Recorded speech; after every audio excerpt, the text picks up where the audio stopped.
Hello बच्चों, कैसे हो आप सब। आज अपन स्टार्ट करने वाले हैं अपने बोर्ड पीवाईक्यू सीरीज में बायोलॉजी में chapter number 5 molecular basis of inheritance.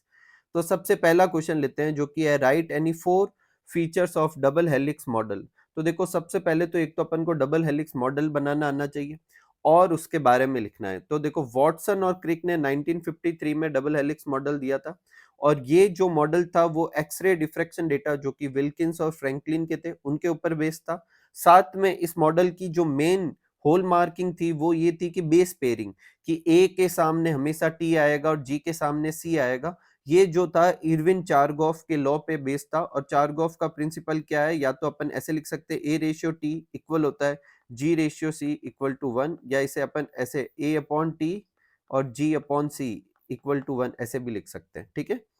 अब इस मॉडल के क्या क्या पॉइंट थे। सबसे पहला पॉइंट था कि डीएनए 2 पॉलीन्यूक्लियोटाइड चेन के बना होता है और इस 2 पॉलीन्यूक्लियोटाइड चेन का जो मतलब जो अपन ऐसे हेलिक्स बनाते हैं, ये वाला जो बैकबोन है वो तो सुगर और फॉस्फेट का बना होगा, नाइट्रोजन बेस का होंगे अंदर की तरफ। देखो, ये वाले में जो ये अपन लाइन ड्रॉ कर रहे हैं ये तो किसको डिनोट कर रही है, सुगर फॉस्फेट बैकबोन को, और नाइट्रोजन बेस का है अंदर की तरफ है। ठीक है। और दोनों चेन एक दूसरे के एंटी पैरेलल होती है। एक देखो 5 डैश से किस की तरफ जा रही है, 3 डैश की तरफ। ठीक है। और एक अपने 3 डैश से किसकी तरफ आ रही है, 5 डैश की तरफ। ठीक है। और अगला पॉइंट क्या है, नाइट्रोजन बेस जो है वो एक दूसरे के साथ हाइड्रोजन बॉन्ड से जुड़ेंगे। प्यूरिन हमेशा पिरामिडिन के साथ जुड़ेगा, जी हमेशा सी के साथ और ए हमेशा टी के साथ। और जी और सी के बीच में 3 हाइड्रोजन बॉन्ड होंगे और ए और टी के बीच में हमेशा 2 हाइड्रोजन बॉन्ड होंगे। ये हाइड्रोजन बॉन्ड है। और क्या पॉइंट था, the two chain are coiled in right handed fashion. Right handed fashion में ये कॉइल होती है। और पिच ऑफ हेलिक्स मतलब यहां से लेकर यहां तक की ये डिस्टेंस कितनी है, 3.4 नैनोमीटर है, जिसमें 10 बेस पेयर है। तो इसका मतलब दो बेस पेयर के बीच की डिस्टेंस कितनी हो जाएगी, 0.34 नैनोमीटर हो जाएगी। ठीक है। और इस मॉडल के अकॉर्डिंग डीएनए हेलिक्स स्टेबल होता है, उसकी दो वजह होती है। एक तो हाइड्रोजन बॉन्ड बनता है नाइट्रोजन बेस पेयर के बीच में, और एक स्टैकिंग ऑफ बेस पेयर एक के ऊपर दूसरा। ठीक है। नेक्स्ट है व्हाट इज न्यूक्लियोसोम। तो न्यूक्लियोसोम बेसिकली क्या है, देखो डीएनए की पैकिंग के लिए, अब पहले अपन पैकिंग समझ लेते हैं, उसमें ये क्वेश्चन आ जाएगा तो उसी में ही देख लेते हैं। देखो, टोटल लेंथ ऑफ डीएनए जो होती है वो ह्यूमन के केस में करीब 2.2 मीटर है और ये बहुत ज्यादा है न्यूक्लियस के खुद की डायमेंशन से। तो इतनी छोटी सी स्पेस में इतना बड़ा जो लेंथ है वो कैसे मैनेज किया होगा, तो ऑब्वियस ही थिंग है फोल्ड किया होगा। तो फोल्ड करने की जो मैकेनिज्म है उसे पैकेजिंग कहते हैं। अब पहले प्रोकैरियोट में देखते हैं। तो प्रोकैरियोट में डीएनए जो होता है वो एक एरिया में फोल्ड होता है जिसे न्यूक्लियोइड कहते हैं, उनमें न्यूक्लियस तो होता नहीं है। ठीक है। और डीएनए जो होता है नेगेटिव चार्ज का मॉलिक्यूल होता है, तो उसे फोल्ड करने के लिए पॉजिटिव चार्ज प्रोटीन का इस्तेमाल करते हैं। यूकैरियोट के केस में इस पॉजिटिव चार्ज प्रोटीन को हिस्टोन प्रोटीन कहते हैं, लेकिन प्रोकैरियोट में हिस्टोन प्रोटीन नहीं होती, कोई और प्रोटीन होती है और लूप्स के फॉर्म में ये पैक होता है। अपन को मेनली यूकैरियोट का समझना है। यूकैरियोट में positive charge basic histone protein का इस्तेमाल किया जाता है नेगेटिव चार्ज डीएनए मॉलिक्यूल को पैक करने के लिए। अब पहले देखते हैं हिस्टोन क्या होती है। तो हिस्टोन प्रोटीन एक पॉजिटिव चार्ज बेसिक प्रोटीन है और ये बेसिक क्यों है, क्योंकि इसमें एमिनो एसिड बेसिक होते हैं। ज्यादा एमिनो एसिड बेसिक होते हैं। कौन कौन से, जैसे लाइसिन, आर्जिनिन, ऐसे बेसिक एमिनो एसिड का अमाउंट ज्यादा होती है। ठीक है। 5 टाइप के हिस्टोन प्रोटीन होते हैं, H1, H2A, H2B और H3 और H4। अब इसमें से H1 को छोड़ के ये बाकी के 4 अगर हर एक का दो दो लेकर एक ऑर्गेनाइजेशन बना ले तो उसे अपन हिस्टोन ऑक्टामर कहेंगे, जिसमें H2A, H2B, H3, H4 सबके कितने मॉलिक्यूल होंगे, दो दो, उसे हिस्टोन ऑक्टामर कहेंगे। अब इस हिस्टोन ऑक्टामर के ऊपर नेगेटिवली चार्ज डीएनए रैप करता है और उससे जो स्ट्रक्चर बनता है उसे न्यूक्लियोसोम कहते हैं, जो कि अपन को ऊपर यहाँ पे डेफिनेशन लिखनी थी। The negative charge DNA is wrapped around the positive charge histone octamer to form a structure जिसे न्यूक्लियोसोम कहेंगे। और एक न्यूक्लियोसोम के अंदर डीएनए के हेलिक्स का कितना हिस्सा होता है, जिसमें 200 बेस पेयर हो सके। ठीक है। तो आगे देखते हैं। फिर क्रोमेटिन क्या होता है, न्यूक्लियोसोम और लिंकर डीएनए। अब क्या होता है, देखो ध्यान सुनना, ये एक हिस्टोन ऑक्टामर है, इस पर ये डीएनए रैप हुआ, फिर ये बीच में एक डीएनए, फिर वापस न्यूक्लियोसोम, इसके ऊपर डीएनए रैप हुआ, फिर ये वापस ऐसे, तो ये लिंकर डीएनए, ये न्यूक्लियोसोम, ठीक है। और ये यहाँ से ना ओपन हो, इसलिए यहाँ पर एक H1 हिस्टोन जो एक और रह गया था, वो प्रोटीन भी लगी रहती है। तो ये सारे मिलकर और ऐसे फोल्ड होते रहते हैं, और अपन को कैसा दिखता है, जैसे थ्रेड्स के बीच बीच में जैसे अपने बीड्स दिखते हैं, मोती दिखते हैं, वैसे दिखते हैं। ये आप न्यूक्लियोसोम समझ सकते हो, बीच वाला लिंकर डीएनए समझ सकते हो। और इस तरीके से ये और जो होता है, क्या कहते हैं, पैकेज होता है, और इस स्ट्रक्चर को कहते हैं क्रोमेटिन। तो न्यूक्लियोसोम और linker DNA form a repeating unit of structure in nucleus called chromatin, और क्रोमेटिन का स्ट्रक्चर अपन बीट्स ऑन स्ट्रिंग की तरीके से देख सकते हैं। अब क्रोमेटिन के दो पार्ट होते हैं, एक होता है यू क्रोमेटिन, एक होता है हेट्रोक्रोमेटिन। यू क्रोमेटिन में पैकिंग थोड़ी लूज होती है, हेट्रोक्रोमेटिन में टाइटली होती है। अगर अपन डाई करेंगे, स्टैन करेंगे, तो यू क्रोमेटिन लाइटली स्टैन होगा, ये डार्कली स्टैन होगा। ये ट्रांसक्रिप्शनली ज्यादा एक्टिव होता है, ये कम एक्टिव होता है। नेक्स्ट है क्रोमोसोम। तो क्रोमेटिन फाइबर की और कॉइलिंग होती है, और स्पेशली कब होती है, जब मेटाफेज सेल डिवीजन के समय, और ये क्रोमोसोम बनाता है, ठीक है। अपन जनरली देखते हैं कि सेल के अंदर ऐसे क्रोमेटिन फाइबर होते हैं, सेल डिवीजन के समय वो ऐसे क्रोमोसोम बना लेता है और कंडेंस स्ट्रक्चर बनाता है। और इस कॉइलिंग के लिए और प्रोटीन का इस्तेमाल किया जाता है, जिसे एनएचसी कहते हैं, non histone chromosomal protein. Next है ट्रांसक्रिप्शन। क्या होता है, उसको अपन को बैक्टीरिया के अंदर समझाना है। तो ट्रांसक्रिप्शन अगर आम भाषा में कहे, तो डीएनए से आरएनए बनाने को अपन क्या कहेंगे, ट्रांसक्रिप्शन। और अब अपन बायोलॉजिकल लैंग्वेज में से क्या कहेंगे कि डीएनए से इंफॉर्मेशन कॉपी कर रहे हैं, किसमें, आरएनए में।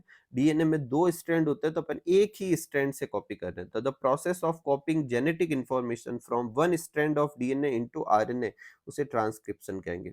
In transcription RNA is formed from DNA, RNA से डीएनए बनता है। अब ट्रांसक्रिप्शन बैक्टीरिया में समझते हैं, बैक्टीरिया का क्या है या प्रोकैरियोट का क्या है, एक ही है। सबसे पहले अपन ट्रांसक्रिप्शन यूनिट लिखेंगे। तो ट्रांसक्रिप्शनल यूनिट के तीन पार्ट होते हैं। ये एक स्ट्रक्चरल जीन है, ठीक है।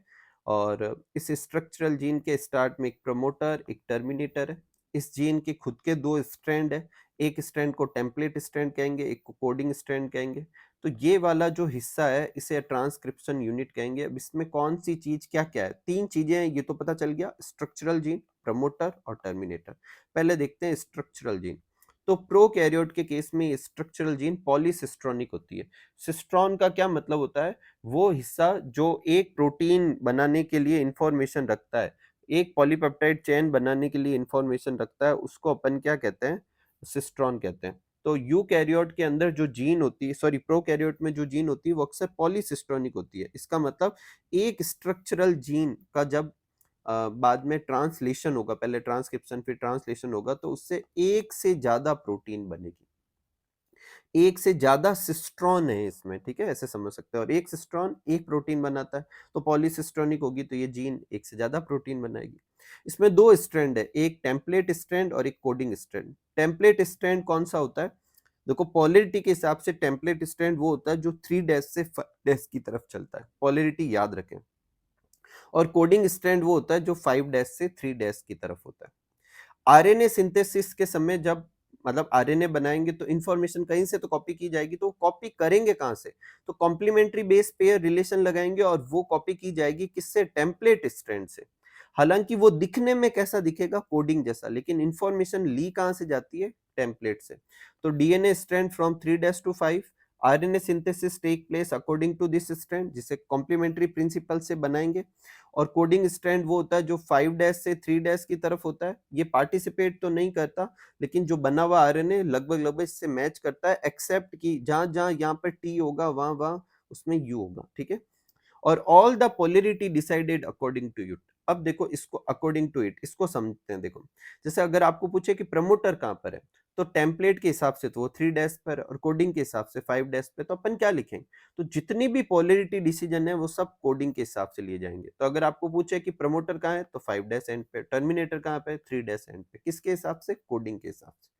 नेक्स्ट है प्रमोटर। क्या होता है, it is present at 5 dash and, और ये इनिशिएशन स्टार्ट करवाता है, और यहाँ से ट्रांसक्रिप्शन स्टार्ट होता है। और टर्मिनेटर 3 डैश एंड पे होता है, और यहाँ पर आते ही टर्मिनेशन हो जाता है। बेसिकली प्रमोटर पे जाके पॉलीमरेज एंजाइम जुड़ता है और ट्रांसक्रिप्शन स्टार्ट करता है, और कब तक करता है, जब तक टर्मिनेशन नहीं आ जाता। और अपन को क्या चाहिए, आरएनए पॉलीमरेज रो और सिग्मा फैक्टर। देखो आरएनए पॉलीमरेज जो होता है वो एक एंजाइम है जो कि आरएनए सिंथेसिस का काम करता है। There is a single DNA dependent RNA polymerase. देखो बन क्या रहा है आरएनए, इसलिए आरएनए पॉलीमरेज। किससे बन रहा है? डीएनए से, इसलिए डीएनए डिपेंडेंट आरएनए पॉलीमरेज। अगर डीएनए से डीएनए बनता तो DNA dependent DNA polymerase. RNA से आरएनए बनता तो आरएनए डिपेंडेंट आरएनए पॉलीमरेज। ठीक है, डीएनए से आरएनए बन रहा है तो डीएनए डिपेंडेंट आरएनए पॉलीमरेज। जो बना रहे हैं वो पॉलीमरेज के आगे लिख देंगे, जिससे बना रहे हैं उसके आगे डिपेंडेंट लिख देंगे। अब तीन तरह के आरएनए होते हैं, टीआरएनए, एमआरआरएनए और स्मॉल आरआरएनए। तीनों के लिए ही प्रोकैरियोट में सिर्फ एक ही आरएनए पॉलीमरेज होता है। ठीक है, इसके अलावा रो और सिग्मा फैक्टर होते हैं जो इनिशिएशन और टर्मिनेशन में हेल्प करते हैं। प्रोसेस की जहां तक बात की जाए, पहले इनिशिएशन होगा, क्या होगा? आरएनए पॉलीमरेज और सिग्मा फैक्टर कहां पे जाके जुड़ेंगे? प्रमोटर पे, और ट्रांसक्रिप्शन को स्टार्ट करेंगे। इलोंगेशन के लिए क्या चाहिएगा? आरएनए पॉलीमरेज इलोंगेट करेंगे किससे? न्यूक्लियोसाइड ट्राइफॉस्फेट एनटीपीज का इस्तेमाल करेंगे, एटीपी, जीटीपी, सीटीपी, यूटीपी। और ये एनटीपी सारी दो काम करेगी, एक तो सबस्ट्रेट की तरह भी काम करेगी, और एक्चुअल में अपन को चाहिए एडिनोसिन मोनोफॉस्फेट, लेकिन अपन यूज क्या कर रहे हैं? Adenosine triphosphate. तो पहले ये एडिनोसिन डाइफॉस्फेट में टूटेगा, फिर एडिनोसिन मोनोफॉस्फेट में। इस अमाउंट में एनर्जी रिलीज होगी और उसी एनर्जी का इस्तेमाल भी किया जाएगा। तो यहाँ जो एनटीपीज है उसके दो फंक्शन है, सबस्ट्रेट की तरह भी काम कर रहा है और एनर्जी भी प्रोवाइड करवा रहा है। फिर ये चेन बढ़ते बढ़ते जब टर्मिनेशन तक पहुंचेगी तो वहां रो फैक्टर की हेल्प से आरएनए पॉलीमरेज अलग हो जाएगा और जो नेसेंट डीएनए, जो नया बना डीएनए, वो अलग हो जाएगा। अब प्रोकैरियोट में ये जो नेसेंट डीएनए यही आरएनए। यूकैरियोट के केस में उसमें और मॉडिफिकेशन करना पड़ता है। आप इस डायग्राम से समझ सकते हैं, पहला इनिशिएशन था, इलोंगेशन और टर्मिनेशन। देखो ये आरएनए पॉलीमरेज और ये इनिशिएशन फैक्टर से प्रमोटर पे जुड़ गया, फिर ये धीरे धीरे आगे बढ़ रहा है, जैसे जैसे बढ़ रहा है आरएनए बनता जा रहा है, और ये कहाँ तक गया? जहां तक टर्मिनेशन नहीं आया। टर्मिनेशन पहुंचते ही रो फैक्टर आरएनए पॉलीमरेज पे जुड़कर उसे इधर से अलग कर लेते हैं और आरएनए भी अलग हो जाता है। नेक्स्ट है बोर्ड एग्जाम 2013 सप्लीमेंट्री में, compare the function of mRNA and tRNA. MRNA और टीआरएनए के फंक्शन को कंपेयर करना है। तो देखो एमआरएनए जो होता है वो store information in form of triplet codon for protein synthesis. ये बेसिकली इंफॉर्मेशन को स्टोर करता है, जबकि टीआरएनए क्या करता है कि जो एमिनो एसिड है उसको ट्रांसफर करने का काम करता है, और आप ऐसे भी लिख सकते हो कि वो एमिनो एसिड को रीड करता है। ठीक है, अगर आपको और डिफरेंस लिखना हो स्ट्रक्चर में तो एमआरएनए ऐसे जनरली लीनियर स्ट्रक्चर होता है, जबकि टीआरएनए का 2 डिग्री स्ट्रक्चर होता है क्लोवर लीफ, और 3 डिग्री होता है इन्वर्टेड एल शेप का। वैसे यहाँ सिर्फ फंक्शन में एक एक दोनों का फंक्शन लिख देना था। नेक्स्ट है explain the process of transcription in eukaryote. अब यूकैरियोट में ट्रांसक्रिप्शन समझाना है। ठीक है, सिर्फ प्रोसेस लिखना है। तो देखो अगर पूरा लिखना होता तो अपन शुरू से वही ट्रांसक्रिप्शन यूनिट वगैरह वो सब लिख सकते हैं, लेकिन अपन सीधा प्रोसेस पे चलते हैं। इनिशिएशन, इनिशिएशन में आरएनए पॉलीमरेज, वहां पर क्या आता है? सिग्मा फैक्टर, उसकी जगह यहाँ इनिशिएशन फैक्टर आएंगे। ठीक है, फिर इलोंगेशन में वो का वही सेम काम है, जो उधर लिखा था वही एनटीपीज का इस्तेमाल होगा। टर्मिनेशन में भी वही RNA polymerase plus termination factor होगा। क्या होगा? आरएनए पॉलीमरेज और टर्मिनेशन फैक्टर, और इससे क्या होगा? वो टर्मिनेट कर जाएगा क्या? ट्रांसक्रिप्शन। ठीक है, इसके अलावा इसमें पोस्ट ट्रांसक्रिप्शनल चेंजेज भी होंगे। पोस्ट ट्रांसक्रिप्शनल चेंजेज का क्या मतलब है कि यूकैरियोट के केस में जो नेसेंट आरएनए बनता है वो बेसिकली हेट्रोन्यूक्लियर आरएनए होता है, प्रीकर्सर ऑफ एमआरएनए होता है। ठीक है, अब इस पे तीन काम किए जाएंगे। पहले कैपिंग करेंगे, इसका मतलब 5' एंड पर मिथाइल गुएनाइन ट्राइफॉस्फेट लगाएंगे। टेलिंग करेंगे, इसका मतलब 3' एंड पर पॉली ए टेल लगाएंगे, और स्प्लाइसिंग करेंगे। अब बेसिकली एचएनआरएनए पे दो तरह के रीजन होते हैं, इंट्रॉन और exon. Intron non coding part होता है, एक्सॉन कोडिंग पार्ट होता है। तो इंट्रॉन्स को कट करके एक्सॉन को रखना है, इसे स्प्लाइसिंग कहते हैं। ठीक है, इसका डायग्राम आप ये देख पा रहे हैं। देखो ये वो का वही है, यहाँ तक अपन ने चेन चलती जा रही है। साथ में आप देखो तीन काम हो रहे हैं, यहाँ कैपिंग की, यहाँ पर अपन ने टेलिंग की, और ये बीच में देखो जो येलो कलर वाला रीजन है वो अपना एक्सॉन है, अपन को सिर्फ ये रखना है। तो देखो इंट्रॉन निकाल ली अपन ने और फिर सिर्फ येलो वाला रीजन रह गया। ठीक है, तो ये अपने डायग्राम हो गया। अब एक क्वेश्चन पूछा था कि फंक्शन ऑफ आरएनए पॉलीमरेज बताना है। तो यूकैरियोट के केस में देखो तीन तरह के आरएनए पॉलीमरेज होते हैं। आरएनए पॉलीमरेज फर्स्ट जो स्मॉल आर आरएनए के लिए होता है, आरएनए पॉलीमरेज सेकंड जो एमआरएनए के लिए होता है, और आरएनए पॉलीमरेज थर्ड जो होता है टीआरएनए या एसएनआरएनए के लिए होता है। ठीक है, नेक्स्ट लेते हैं बोर्ड एग्जाम 2014 के क्वेश्चन। तो देखो पहला क्वेश्चन है कि एक सीक्वेंस दे रखा है डीएनए का और अपन को एमआरएनए का सीक्वेंस बताना है। तो सबसे पहले तो देखो ये 5 डैश से 3 डैश की तरफ है, तो इसका मतलब ये कोडिंग स्ट्रैंड है। तो सबसे पहले तो अपन क्या करेंगे, टेम्पलेट स्ट्रैंड का डीएनए लिखेंगे। कैसे लिखेंगे, पॉलिटी कर देंगे 3 डैश से 5 डैश की तरफ और कॉम्प्लीमेंट्री प्रिंसिपल लगाएंगे। ए के लिए टी लिख दिया, ए के लिए टी, जी के लिए सी, टी के लिए ए, इस तरीके से लिखते जाएंगे। और फिर उस टेम्पलेट स्ट्रैंड से एमआरएनए लिखेंगे। ठीक है, एमआरएनए कैसे लिखेंगे, अगेन कॉम्प्लीमेंट्री लगाएंगे, लेकिन इस बार याद रखना ए के लिए टी की बजाय यू लिखना है। ठीक है, और ये बन जाएगा। अगर आप कोई कॉम्पिटिटिव एग्जाम दे रहे हो तो आप डायरेक्ट कोडिंग से भी बना सकते हो। कैसे बना सकते हो, कोडिंग जो होता है वो एमआरएनए के जैसा का जैसा ही होता है, जहां जहां टी है वहां वहां पर यू लिख दो बस। ठीक है, लेकिन क्योंकि अपन थ्योरी पेपर दे रहे हैं, 2 नंबर का भी है, तो पहले अपन ने टेम्पलेट का कोड लिख दिया और फिर अपन ने एमआरएनए बना दिया। नेक्स्ट है जेनेटिक कोड क्या होता है। तो जेनेटिक कोड बेसिकली एक ट्रिपलेट कोडॉन है, जिसमें तीन तीन के पेयर के फॉर्म में जो होता है न्यूक्लियोटाइड बेस सीक्वेंस को रीड किया जाता है, ये ताकि ये पता किया जाए कि कौन से तीन से, जैसे ये एमआरएनए पे यूएसी है, तो इनसे कौन सा एमिनो एसिड होगा, फिर ये वापस तीन है, इससे कौन सा एमिनो एसिड होगा, और उन एमिनो एसिड को जोड़ जोड़ के प्रोटीन बनाया जाता है। तो ये कोड के फॉर्म में इंफॉर्मेशन है, इसका पता करना पड़ता है कि कौन से कौन सा होगा। तो the genetic code is triplet codon, they are nucleotide based sequence present on RNA that are read in combination of 3, इसलिए इसे ट्रिपलेट कोडॉन भी कहते हैं। और ये किसके लिए कोड करते हैं, एमिनो एसिड के लिए। फिर अपन को इनके फीचर लिखने और डायग्राम बनाना था टीआरएनए के, मैंने पहले डायग्राम बना दिया, फीचर नीचे लिखते हैं। ये टीआरएनए का डायग्राम है, आप अच्छे से देखें इसको भी। अब जेनेटिक कोडॉन के फीचर क्या है, सबसे पहला फीचर है कि ये ट्रिपलेट के फॉर्म में होता है। टोटल 64 कोडॉन होते हैं, जिसमें से 61 तो एमिनो एसिड के लिए होते हैं और 3 जो होते हैं किसी के लिए कोड नहीं करता, ये स्टॉप कोडॉन की तरह बिहेव करते हैं। Some amino acid are coded by more than one codon, hence code are degenerated. Exam में अलग से क्वेश्चन आ सकता है कि कोड डी जनरेटेड होते हैं, इसका क्या मतलब है, इसका मतलब है कि एक से ज्यादा कोडॉन एक एमिनो एसिड के लिए कोड कर रहे हैं। ठीक है, लेकिन उल्टा नहीं हो सकता, एक कोडॉन एक से ज्यादा एमिनो एसिड के लिए नहीं हो सकता। एक से ज्यादा एमिनो एसिड के लिए, जैसे मान लो ये एमिनो एसिड 1 है और ये एमिनो एसिड 2 है, ठीक है, इन दोनों के लिए एक ही कोडॉन हो ऐसा जरूरी नहीं, ऐसा नहीं होगा। ठीक है, लेकिन ऐसा हो सकता है कि एमिनो एसिड 1 के लिए कोडॉन ये 1 भी कोड कर रहा है और इसी एमिनो एसिड के लिए कोडॉन 2 भी कोड कर रहा है और कोडॉन 3 भी कोड कर रहा है, ऐसा हो सकता है। एक एमिनो एसिड के लिए एक से ज्यादा कोडॉन हो सकते हैं, लेकिन एक कोडॉन एक से ज्यादा एमिनो एसिड के लिए कोड नहीं करेगा। कोडॉन जो होते हैं वो एमआरएनए पे कॉन्टाजियस फैशन में रीड किए जाते हैं, कोई बीच में पंक्चुएशन, कॉमा, सेमीकोलन कुछ भी नहीं होगा। द कोड जो होते हैं नियरली यूनिवर्सल होते हैं, इसका मतलब जो कोड बैक्टीरिया में काम करेगा वो ह्यूमन में भी करेगा। जैसे कि यू यू यू एक कोड है जो फिनाइल एलेनाइन के लिए कोड करता है, तो सब में ये इसी का ही करेगा। इसके एक्सेप्शन सिर्फ माइटोकॉन्ड्रियल कोडॉन और कुछ प्रोटोजुआ है। AUG अगेन ये अलग से क्वेश्चन बन सकता है, ये एकमात्र ऐसा कोडॉन है जिसके ड्यूअल फंक्शन है, ये इनिशिएटर कोडॉन का भी काम करता है और मिथियोनाइन के लिए भी कोड करता है। मिथियोनाइन एमिनो एसिड के लिए कोड करता है और इनिशिएटर कोडॉन का काम करता है। अब ऊपर अपन ने लिखा था कि 61 कोडॉन जो होता है एमिनो एसिड के लिए कोड करते हैं, तो बाकी के 3 कौन से, UAA, UAG, UGA, ये स्टॉप या टर्मिनेशन कोडॉन होते हैं और ये टर्मिनेशन करवाते हैं। कोडॉन अनएम्बिगुअस और स्पेसिफिक होते हैं, इसका मतलब एक सिंगल कोड सिर्फ एक ही एमिनो एसिड के लिए कोड करेगा, एक कोडॉन एक से ज्यादा एमिनो एसिड के लिए कोड नहीं करता।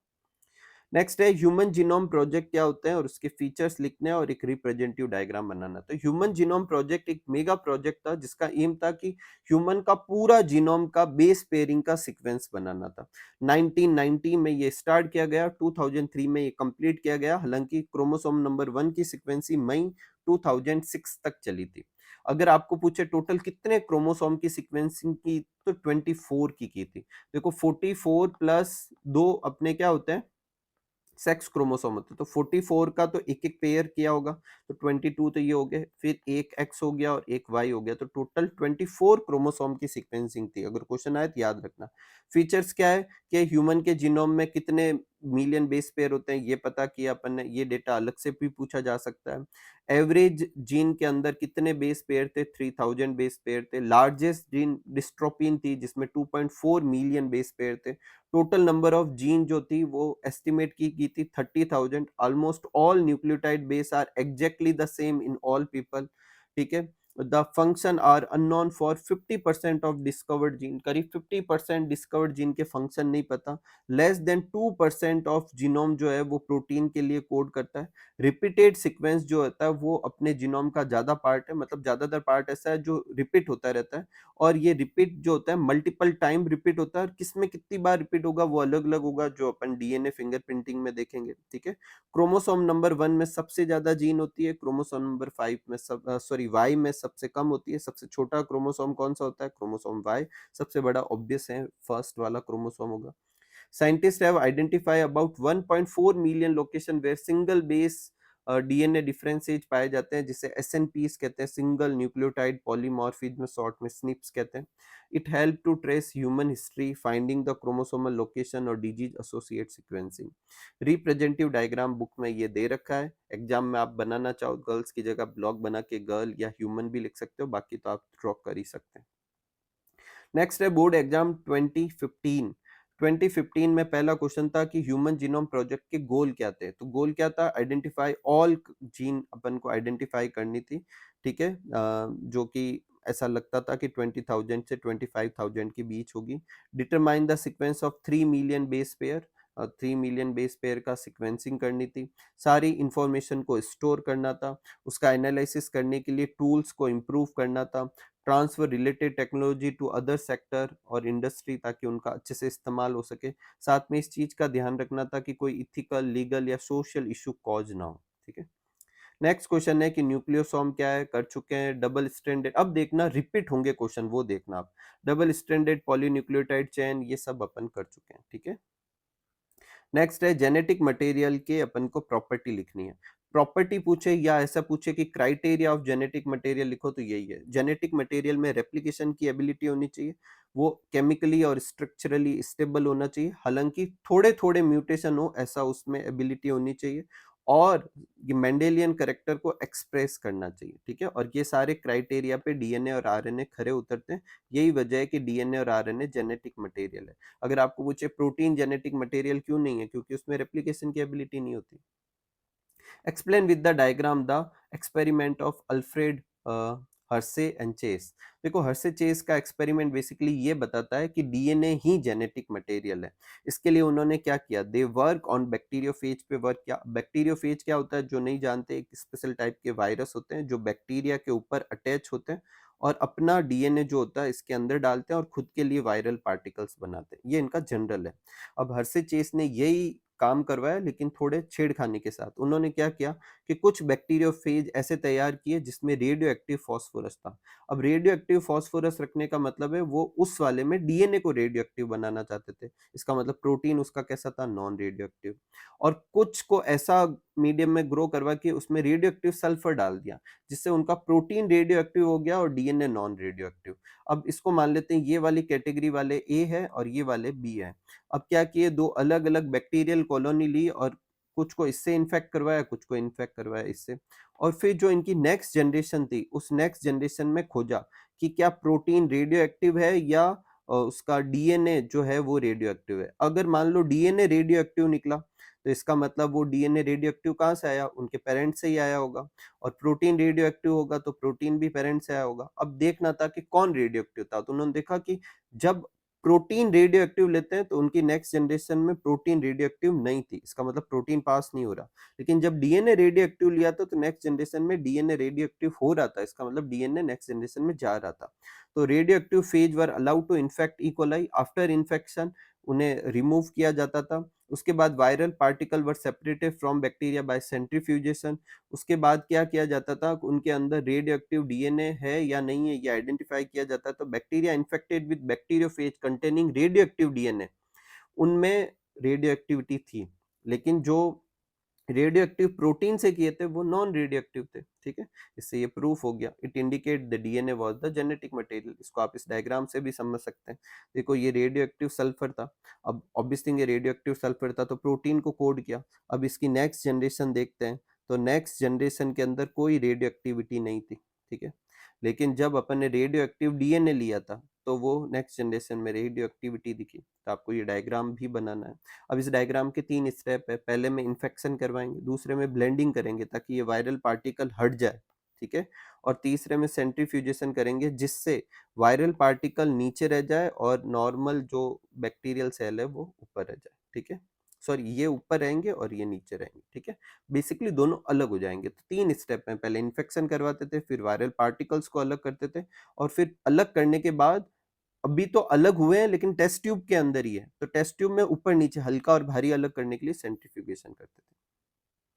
नेक्स्ट है बोर्ड एग्जाम 2016 में पहला क्वेश्चन है silent feature of genetic codon. 4 लिखने थे, अपन ने ऊपर सारे लिख रखे हैं, ठीक है। न्यूक्लियोसोम और डीएनए हेलिक्स की पैकेजिंग वगैरह ये भी अपन कर चुके हैं, ठीक है। देखो मैंने कहा ना क्वेश्चन रिपीट होंगे। नेक्स्ट है ट्रांसक्रिप्शन, ट्रांसक्रिप्शन बैक्टीरिया, ये भी अपन क्वेश्चन जो है वो कर चुके हैं, ठीक है।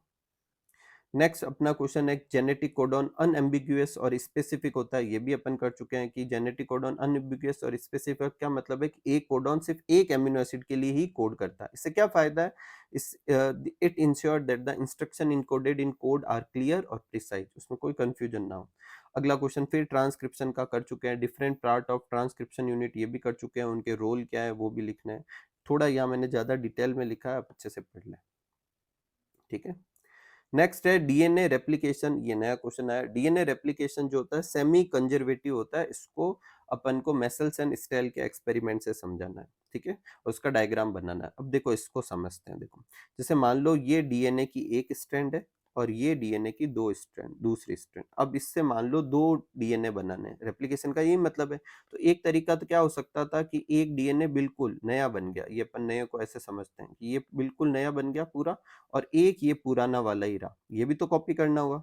और एक तरीका क्या हो सकता है कि एक एक स्ट्रैंड तो पुरानी वाली रहे और एक एक स्ट्रैंड जो है वो नई वाली आ जाए। तो अगर ये वाला हो रहा है तो इसे सेमी कंजर्वेटिव कहेंगे।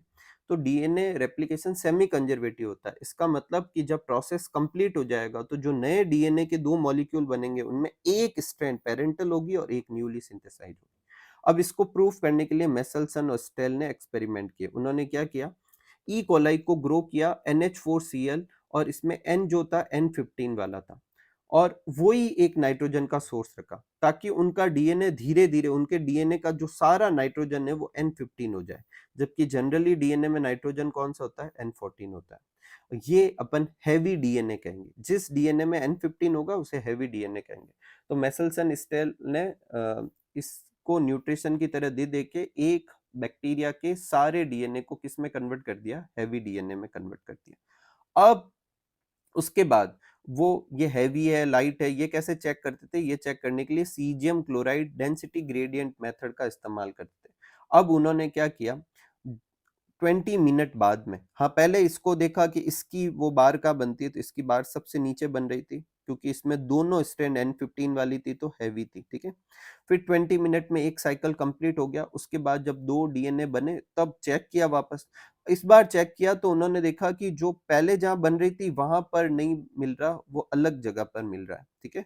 और अलग जगह पर भी कहाँ मिल रहा है, अगर जो नेचुरल डीएनए था उसका तो बैंड यहाँ पे बन रहा था, अपन ने जो हैवी तैयार किया उसका यहाँ पे बन रहा है। इस वाले में ही समझाता हूँ, नेचुरल का यहाँ बनता है, जो हैवी डीएनए तैयार किया था उसका यहाँ बन रहा था, लेकिन जो सेकंड एक्सपेरिमेंट में यहाँ पर देखो ये बैंड कहाँ बन रहा है, बीचों बीच बन रहा है। इसका मतलब ये हाइब्रिड है। हाइब्रिड का क्या मतलब है, एक स्ट्रैंड N15 वाला हैवी वाला होगा और एक वाला कौन सा होगा, लाइट वाला होगा। अब एक हैवी कहाँ से आया, एक एक हैवी कहाँ से आया, क्योंकि इसमें से एक एक गया, और एक एक नया कहाँ से आया, क्योंकि वो नया बना। फिर 40 मिनट बाद में देखा तो फिर ऐसे ही हुआ। देखो इस रेड वाले के ऊपर ग्रीन वाला, इस रेड वाले के ऊपर ग्रीन वाला, इस ग्रीन वाले के ऊपर ग्रीन वाला, इस ग्रीन वाले के ऊपर ग्रीन वाला। तो ये एक्सपेरिमेंट ने ये प्रूफ किया कि डीएनए के रेप्लिकेशन में हमेशा एक स्ट्रैंड पहले की होती है, एक स्ट्रैंड नहीं बनती है। एक चीज मैं आपको बता देता हूँ, अगर आपको पूछे कि हैवी हाइब्रिड, ये हैवी कर देते हैं, ये हाइब्रिड कर देते हैं, और लाइट का रेशियो पूछे, ठीक है, तो देखो फर्स्ट जनरेशन में सिर्फ हैवी होंगे, उसके बाद में सारी जनरेशन में हैवी तो होंगे ही नहीं, सिर्फ या तो हाइब्रिड होंगे या लाइट होंगे। तो एक सॉरी दो अपन को हाइब्रिड रखने हैं, बाकी सारे लाइट रखने हैं, ठीक है। तो पहली जनरेशन के बाद कितने बने, दो बने, तो दो में से दो हाइब्रिड और जीरो लाइट। अगली जनरेशन में टोटल कितने बने, चार, तो चार में से दो हाइब्रिड और दो लाइट। अगर मान लो एक जनरेशन आती है जिसमें 32 स्पीसीज है, 32 सैंपल है, तो उसमें से दो हाइब्रिड होंगे और 30 कैसे होंगे, लाइट होंगे। मान लो 100 सैंपल है किसी स्टेज पे, तो उसमें से दो हाइब्रिड और बाकी सारे लाइट। तो हाइब्रिड तो कितने रहेंगे, दो, पहली जनरेशन से लेकर बाद में सब जगह, पेरेंट जनरेशन को छोड़ देना है। हैवी किसी में नहीं होंगे, सिर्फ पेरेंट में होंगे, और बाकी के सारे लाइट ही होंगे, अगर इस पे भी कोई क्वेश्चन आता है तो। प्रमोटर का क्या फंक्शन है, अपन ऊपर लिख चुके हैं। प्रमोटर जो है ट्रांसक्रिप्शनल यूनिट का पार्ट होता है, 5' एंड पर होता है। ये वो डीएनए सीक्वेंस है जो कि बाइंडिंग साइट अवेलेबल करवाता है आरएनए पॉलीमरेज के लिए, ताकि ट्रांसक्रिप्शन को इनिशिएट किया जा सके। जेनेटिक कोडॉन, उसके फीचर अपन कर चुके हैं, ठीक है।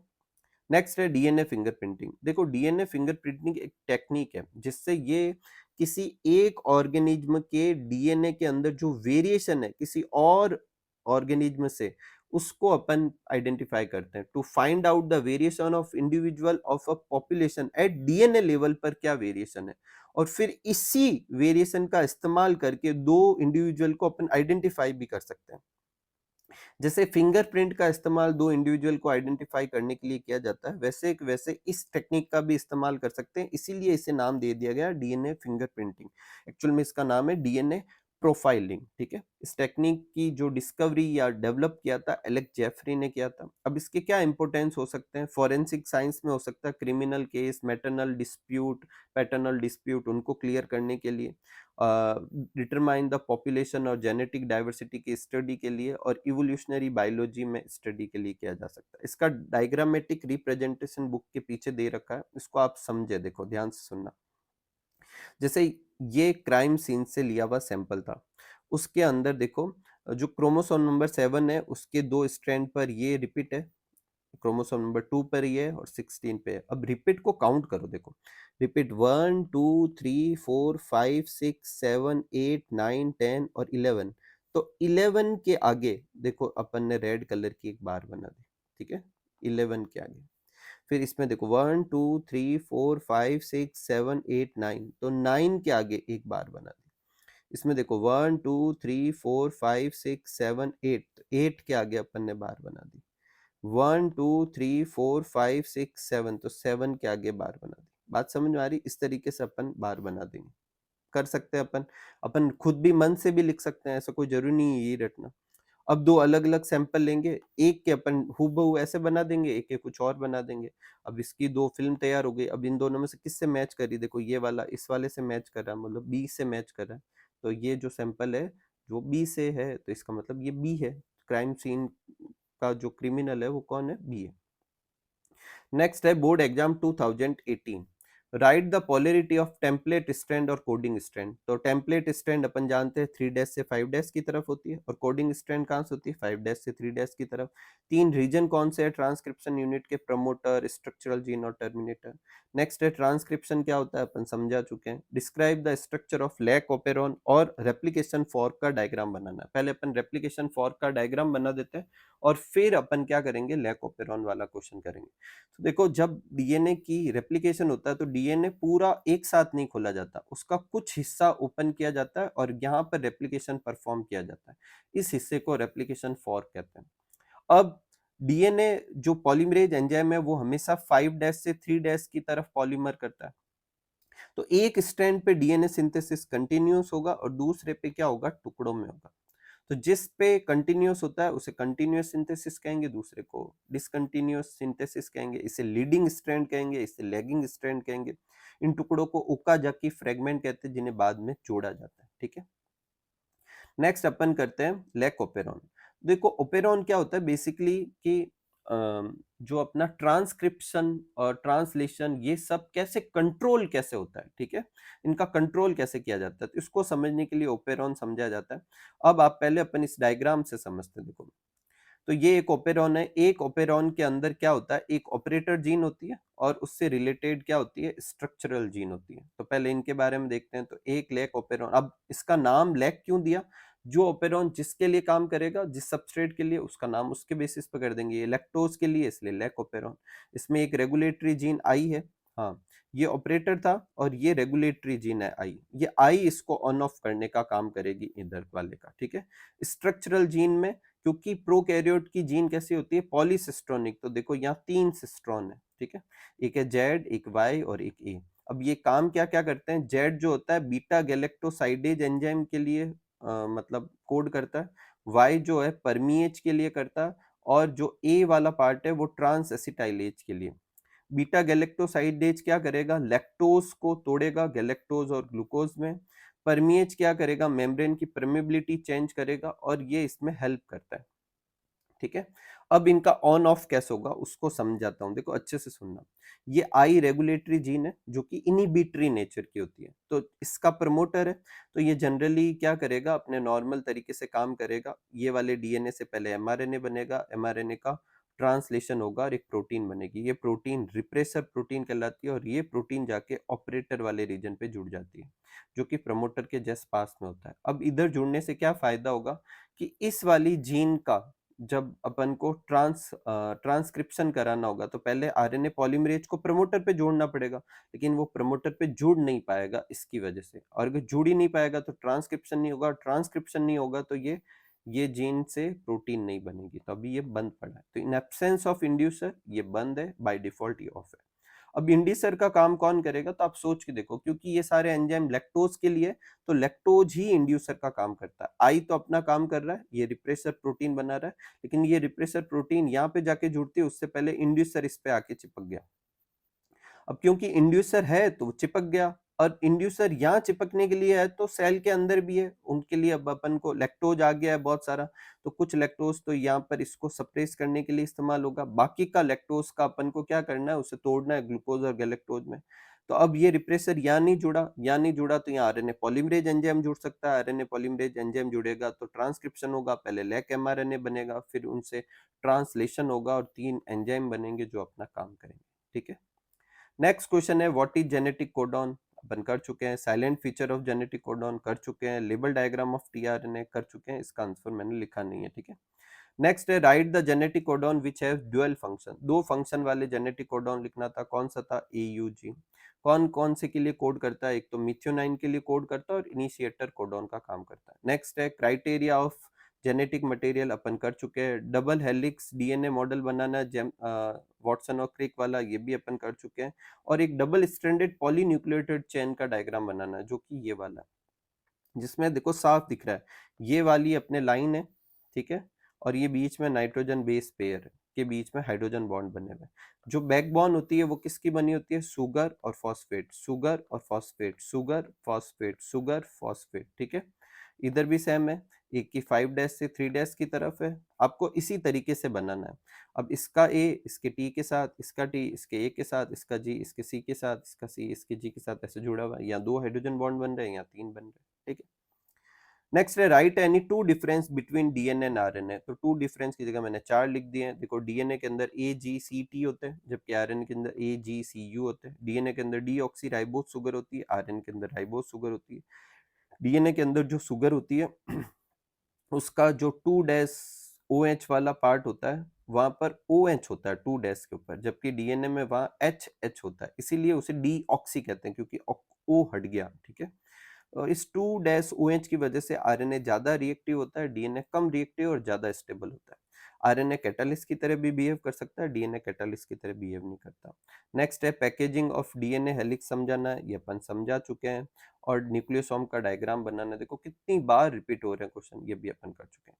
2019 से 21 के बीच में कोई इस सिलेबस के क्वेश्चन नहीं था। फिर 2022 पहला क्वेश्चन है, प्यूरिन नाइट्रोजन बेस कौन सा है, तो प्यूरिन होता है एडिनिन और गुआनिन। और पिरामिडिन कौन सा है, तो साइटोसिन थाइमिन और यूरेसिल, तो एडिनिन आंसर हो गया। If an inheritable mutation is observed in a population at high frequency, इसे क्या कहेंगे, डीएनए पॉलीमरेज। मेरा सजेशन है आप उल्टा भी रट लें, अगर एग्जाम पूछे डीएनए पॉलीमरेज क्या होता है तो आप ये डेफिनेशन लिख सकते हैं, ठीक है। नेक्स्ट है ट्रांसक्रिप्शन। क्या होता है? ट्रांसक्रिप्शन के पार्ट, उसका डायग्राम वायग्राम ये सब भी अपन कर चुके हैं, तो वापस नहीं करा है। एक अगला क्वेश्चन है, write the component of nucleotide. Nucleotide के कंपोनेंट लिखने थे। उसके अलावा क्वेश्चन था साइलेंट फीचर और डबल हेलिक्स मॉडल, अपन कर चुके हैं। डबल हेलिक्स मॉडल का डायग्राम कर चुके हैं, सिर्फ मैंने इसका आंसर लिखा है। न्यूक्लियोटाइड के कंपोनेंट क्या होते हैं? 3 कंपोनेंट होते हैं, नाइट्रोजन बेस, 5 कार्बन की सुगर और फॉस्फेट ग्रुप। नाइट्रोजन बेस और फॉस्फेट, ये 5 कार्बन की सुगर जुड़ती है तो न्यूक्लियोसाइड बनता है, और न्यूक्लियोसाइड पे फॉस्फेट जुड़ता है तो न्यूक्लियोटाइड बनता है। ठीक है, ये दोनों आपस में जुड़ते हैं तो एक बॉन्ड बनता है जिसे एन ग्लाइकोसिडिक बॉन्ड कहते हैं। क्या कहते हैं? N glycosidic bond. और जब न्यूक्लियोसाइड के साथ में फॉस्फेट जुड़ता है तो उसे फॉस्फोएस्टर बॉन्ड बनता है। कौन सा बनता है? Phosphoester bond. और फिर न्यूक्लियोटाइड न्यूक्लियोटाइड जुड़कर पॉलीन्यूक्लियोटाइड बनाते हैं तो फॉस्फोडाई एस्टर बॉन्ड बनता है। मैंने तीनों के बॉन्ड के नाम बताए, आप अच्छे से सुनना और अच्छे से इसको तैयार करना। ठीक है, नेक्स्ट है the genetic codon that code for methionine. Methionine के लिए कौन कोड करता है? ईयूजी। नेक्स्ट है write the name of component of nucleoside. Nucleoside के बताने, न्यूक्लियोटाइड के नहीं, सिर्फ साइड के, तो सुगर और नाइट्रोजन बेस। अब इसको अपन सुगर की जगह डीऑक्सीराइबोज सुगर भी लिख सकते हैं। ठीक है, वैसे डीऑक्सी न्यूक्लियोसाइड पूछे तो वैसे लिखना चाहिए, लेकिन आप न्यूक्लियोसाइड में खाली यहाँ पे 5 कार्बन सुगर भी लिख सकते हो, या फिर आप ब्रैकेट में 5 कार्बन सुगर के ब्रैकेट में राइबोज डीऑक्सी राइबोज दोनों लिख के नाइट्रोजन बेस लिख सकते हो। न्यूक्लियोटाइड आता तो इसके साथ फॉस्फेट भी लिख देते। नेक्स्ट है ट्रांसलेशन। क्या होता है? देखो ट्रांसलेशन क्या, देखो पहले क्या होता है, डीएनए से डीएनए बनता है जिसे डीएनए रेप्लिकेशन कहते हैं, फिर डीएनए से आरएनए बनता है जिसे ट्रांसक्रिप्शन कहते हैं, फिर आरएनए से प्रोटीन बनती है जिसे ट्रांसलेशन कहते हैं। तो ट्रांसलेशन प्रोसेस होता है जिसमें एमिनो एसिड पॉलीमर बनता है। एमिनो एसिड का पॉलीमर बनेगा तो पॉलीपेप्टाइड या प्रोटीन बनेगा, और ये किसके अकॉर्डिंग बनेगा? जिस अकॉर्डिंग में एमआरएनए पर जेनेटिक कोडॉन होंगे। अब ये काम कैसे किया जाता है? तो सबसे पहले अमीनो एसिड जो पड़े होते हैं उसको हर अमीनो एसिड के लिए एक स्पेसिफिक टीआरएनए होता है, तो पहले आप टीआरएनए को एक्टिवेट करो। तो amino acid are activated in the presence of ATP. पहले अमीनो एसिड को एक्टिवेट किया जाता है, फिर एक्टिवेटेड अमीनो एसिड को उसके करस्पॉन्डिंग टीआरएनए पे जोड़ देते हैं। इसे चार्जिंग ऑफ टीआरएनए या अमीनो एसिलेशन ऑफ टीआरएनए कहते हैं। अब पेप्टाइड बॉन्ड बनेंगे। अगर दो ऐसे ही चार्ज टीआरएनए एक दूसरे के बहुत पास में आ जाए तो उनके बीच में जो बॉन्ड फॉर्मेशन है वो केमिस्ट्री के हिसाब से एनर्जेटिकली फेवर्ड हो जाएगा। एनर्जेटिकली फेवर्ड कंडीशन होगी ताकि उन दोनों के बीच में बॉन्ड बन सके। तो दो काम करने हैं, एक तो डीएनए को टीआरएनए को चार्ज करना है, और दूसरा उन्हें इतना क्लोज लाना है कि उनके बीच में बॉन्ड बन सके। अब ये काम करवाने का काम कौन करता है? एमआरएनए के, ये काम एमआरएनए के पास कोड है, और ये काम करवाने का काम करेगा राइबोसोम। ठीक है, अब कैसे काम होता है उसको अपन समझते हैं। देखो सबसे पहले अपन इस डायग्राम में समझते हैं। देखो जनरली ये एमआरएनए, ठीक है, राइबोसोम जनरली अलग अलग रहते हैं। ठीक है, जब कोई काम नहीं करना होता है, तो जैसे ही काम करना होता है सबसे पहले स्मॉल यूनिट आके जुड़ती है और उसके ऊपर लार्ज सब यूनिट जुड़ जाती है। लार्ज पे देखो दो साइट होती है, एक साइट होती है जिसे अपन पी साइट कहते हैं, और एक साइट होती है ए साइट कहलाती है।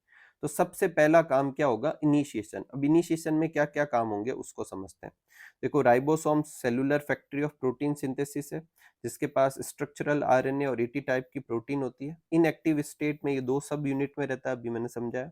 जब स्मॉल सब यूनिट के पास में एमआरएनए एनकाउंटर होता है तो इसका मतलब प्रोटीन सिंथेसिस का काम हो गया। तो पहले स्मॉल सब यूनिट जुड़ जाएगी और फिर लार्ज सब यूनिट आके जुड़ जाएगी। लार्ज सब यूनिट पे there are two site in large sub unit. दो साइट होती है, एक कौन सी साइट होती है? पी, और एक कौन सी साइट होती है? ए।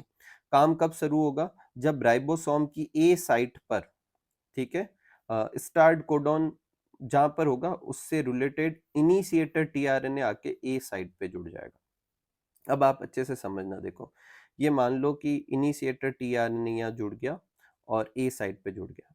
ठीक है, अब थोड़ी देर बाद में ये मान लेते हैं एमिनो एसिड 1 है। ठीक है, तो ये आगे की तरफ मूव करेगा तो ए साइट, ये ए साइट है और ये पी साइट है, तो ए साइड वाली चीज तो आ जाएगी पी साइड पे, ये पी साइड पर आ गई। ठीक है, और ए साइड खाली हो गई। ए साइड ने अगला कोडॉन रीड किया। अब उस अगले कोडॉन के हिसाब से जो एमिनो एसिड होगा वो आ गया। जैसे सपोज करो ये एमिनो एसिड आ गया, तो फिर ये इधर वाला इसके ऊपर लग जाएगा, मतलब ये वाला जो है इसके ऊपर लग जाएगा, तो इन दोनों के बीच में क्या बन जाएगा? पॉलीपेप्टाइड, मतलब सॉरी पेप्टाइड बॉन्ड बन गया, और ये टीआरएनए यहाँ से फ्री हो गया।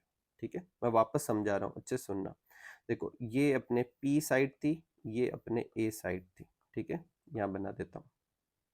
सबसे पहला अमीनो एसिड पहले यहाँ जुड़ा, फिर वो इधर खिसका, ठीक है, इधर आया और ए साइड खाली हो गई। तो यहाँ पर ये टीआरएनए और टीआरएनए के ऊपर जुड़ा हुआ पहला अमीनो एसिड 1, ठीक है। अब यहाँ पर दूसरा टीआरएनए आएगा दूसरे कोडॉन रीड करके और यहाँ अमीनो एसिड 2, ठीक है। अब ये दोनों पास पास में A1 A2 के ऊपर लग जाएगा, यहाँ से हट गया और A2 के ऊपर लग गया, ठीक है, A1 लग गया तो A1 A2 के बीच में बॉन्ड बन गया और टीआरएनए यहाँ से फ्री हो गया। अब ये A1 A2 वाला और टीआरएनए से जुड़े हुए हैं अभी भी ये वाला साइड, तो ये इधर खिसक जाएगा तो ये P पर आ गया। अब P पे एक टीआरएनए जिसके ऊपर A2 और A1 लगे हुए हैं, ठीक है। ए साइड फिर खाली हो गई, यहाँ पर अगला कोडॉन के हिसाब से एक नया टीआरएनए आएगा और वो अपने साथ में तीसरा एमिनो एसिड लाएगा। ये वाला इसके ऊपर जुड़ जाएगा तो A1 A2 A3 हो जाएगा, ये टीआरएनए फ्री हो जाएगा। तो हर बार ऐसे होता रहेगा और चेन बढ़ती रहेगी, ठीक है। तो देखो इलोंगेशन में क्या होगा, the ribosome proceed in elongation phase of protein synthesis. In this phase two charge tRNA arrange on P और ए साइड पर अरेंज होंगे। राइबोसोम कैटालिस्ट की तरह काम करेगा और ऐसा राइबोसोम जो कैटालिस्ट की तरह काम करता है उसे अपन क्या कहेंगे, राइबोजाइम। बेसिकली ये आरएनए। तो अगर आपको पूछे एक ऐसा एंजाइम बताइए जो कि प्रोटीन नहीं है तो अपन क्या लिखेंगे, राइबोजाइम, जो कि बेसिकली आरएनए होता है।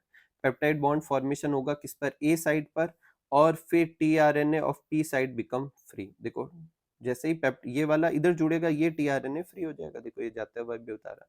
और फिर ये वाली जो यहाँ जाएगा और यहाँ पर नया जुड़ जाएगा, देखो ये नया आ रहा है, ठीक है। टर्मिनेशन कब होगा, जब ऐसे मूव करता हुआ कहाँ पर पहुंच जाएगा, वो टर्मिनेशन कोडॉन पे। टर्मिनेशन कोडॉन के केस में क्या होता है कि कोई टर्मिनेशन कोडॉन के लिए कोई टीआरएनए होता नहीं है तो टर्मिनेशन हो जाएगा, ठीक है। नेक्स्ट है name the digit that result from point mutation, sickle cell anaemia. Lac operon समझाना था, अपन ने समझा दिया। डायग्राम बनाना था, डायग्राम बना दिया। इस केस में मैंने देखो लेक ओपेरॉन की जो अपने फंक्शनिंग भी लिखी है थ्योरी में। अगर आपके पास टाइम हो तो आप ये थ्योरी भी लिख दें, नहीं टाइम हो तो डायग्राम वैसे पूरी फंक्शनिंग समझा रहा है, लेकिन टाइम हो तो आप थ्योरी भी लिख देना। नेक्स्ट है बोर्ड एग्जाम 2024। पहला है कि किसने प्रूफ दिया था कि डीएनए ही जेनेटिक मटेरियल है, मेसेल्सन स्टेल, अभी अपन ऊपर किया था। Nitrogen base pair with guanine, guanine के साथ कौन जुड़ता है, साइटोसिन जुड़ता है। जी सी के साथ 3 हाइड्रोजन बॉन्ड से जुड़ता है। डिलीशन और insertion of base pair in DNA sequence, उसे फ्रेम शिफ्ट म्यूटेशन कहते हैं। नेक्स्ट है write the type of RNA which bring amino acid and read genetic codon. Genetic codon read करने का काम टीआरएनए करेगा, ठीक है, और एमिनो एसिड को लाने का काम। जबकि एमआरएनए क्या करता है, जेनेटिक इंफॉर्मेशन लेकर आता है डीएनए से और खुद के पास स्टोर रखता है कोडॉन के फॉर्म में। Right the name of bond between phosphate group and nucleoside. मैंने सारे बॉन्ड बताए थे, वापस बता देता हूँ। जो 5 कार्बन की सुगर जो होती है वो नाइट्रोजन बेस के साथ जो बॉन्ड बनाता है उसे कहते हैं एन ग्लाइकोसिडिक बॉन्ड, इससे न्यूक्लियोसाइड बनता है। फिर न्यूक्लियोसाइड के ऊपर फॉस्फेट जुड़ता है, फॉस्फेट जुड़ने से न्यूक्लियोटाइड बनता है और इसमें जो बॉन्ड होता है उसे कहते हैं फॉस्फोएस्टर बॉन्ड।